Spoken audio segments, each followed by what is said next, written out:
पूर्ण संख्याओं पर 4 आधारभूत संख्या है। आज ये चैप्टर स्टार्ट कर रहे हैं। इसमें देख रहे हैं हम लोग सबसे पहले क्या है पूर्ण संख्या। पूर्ण संख्या किसे कहते हैं?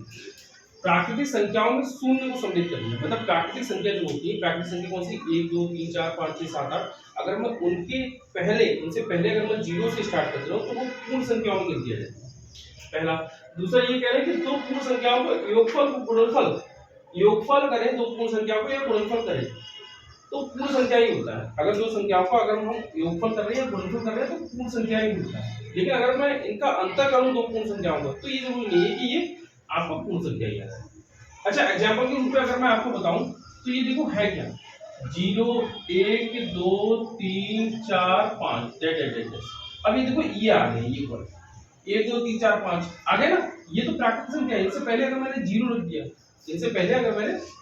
तो कौन सा पूर्ण संख्या है? ठीक है।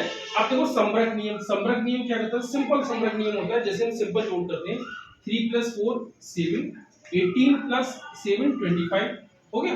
सिंपल जोड़ है। अगर मैं गुणा में देखूं तो 8 × 5 40 और 4 × 3 12 हो गया। सिर्फ सिंपल, जैसे सिंपल हम करते हैं वो क्रम विनिमय मतलब क्रम इधर से उधर कर देना।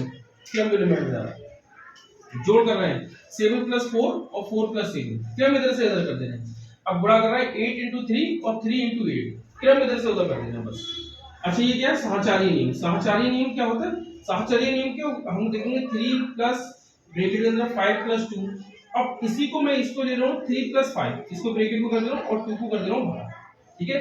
अब ये गुणा में 3 × 5 × 4, तो 3 × 5 ले रहा हूं और प्लस का कर दे रहा हूं 4 ले रहा हूं। मतलब इनका जो आएगा मल्टीप्लाई करके वो इनका ही आएगा। ठीक है। कभी आ जाता है कि सहचारी नियम में लिख के दिखाओ, सहचारी नियम में ऑप्शन आते हैं, सहचारी नियम में कौन सा है, क्रम विनिमय में कौन सा, समरक में कौन सा है, तो ये हमको देखना होगा। और क्या है सहचारी नियम? इसमें क्या है देखो 3 प्लस ब्रैकेट के अंदर 5 + 2 और 3 + 5 + 2, ये हो जाएगा। मतलब इन दोनों का हमने ऐड करके ब्रैकेट में रख दिया और 2 बाहर रख दिया। इसको क्या करेंगे 3 × 5 × 4।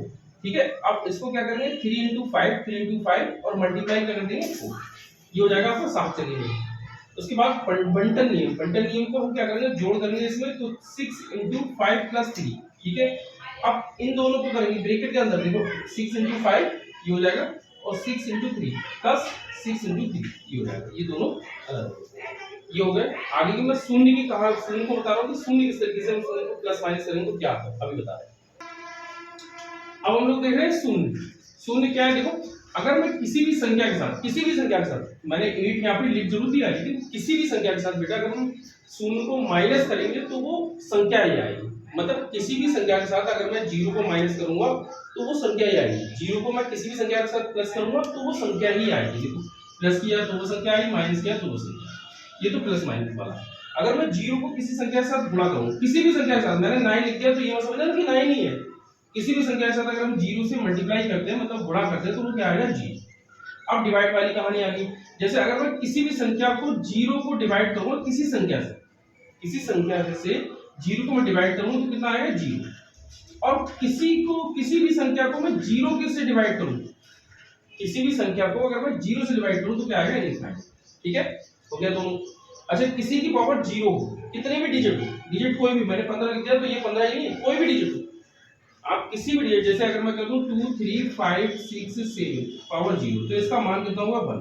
यहाँ मैंने लिखा है 15 की पावर 0 मतलब मान कितना हो जाएगा 1। किसी भी संख्या की पावर अगर 0 हो तो उसका मान क्या हो जाएगा 1।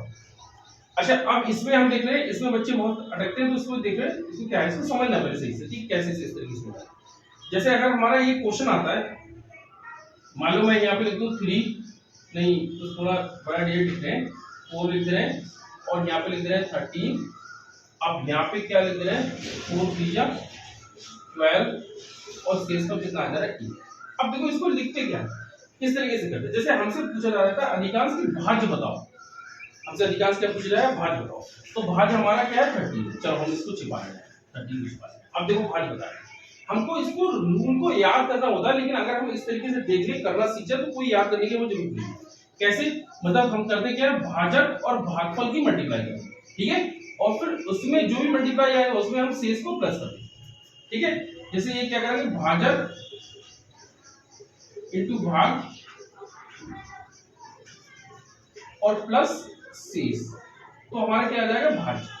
ये होता है, ये रूल होता है, लेकिन हम इसको याद नहीं करें, क्योंकि याद करोगे तो रूल को याद करो तो भूल जाओगे। तुम ऐसे सिंपल समझो कि भाजक की और भागफल की ऐसी फिगर बनाना, उसको देखना भाजक को भागफल की मल्टीप्लाई करेंगे और शेषफल उसमें ऐड कर देंगे तो भाज्य हमारा निकल के आ जाएगा।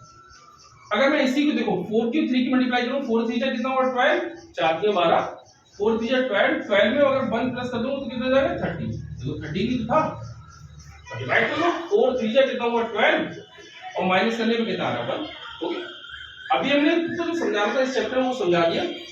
अब इसके क्वेश्चन हम लोग थोड़ी देर में, अभी इसके क्वेश्चन पार्ट 2 में हम लोग इसके क्वेश्चन अभी डालते हैं। ठीक है, आज के वीडियो यहीं तक, और इसको पसंद आया तो लाइक और शेयर कर देना, और इसको अपने दोस्तों को शेयर करना, ज्यादा से ज्यादा इसको देखना, कई बार इसको देखना तो ये चीज समझ में आ जाएगी, इस चैप्टर से रिलेटेड जितनी चीजें सब समझ में आ जाएगी। बकाया जैसे जैसे क्वेश्चन आते रहेंगे, अगर उनको मिलता रहेगा तो उनको समझाते रहेंगे। ओके।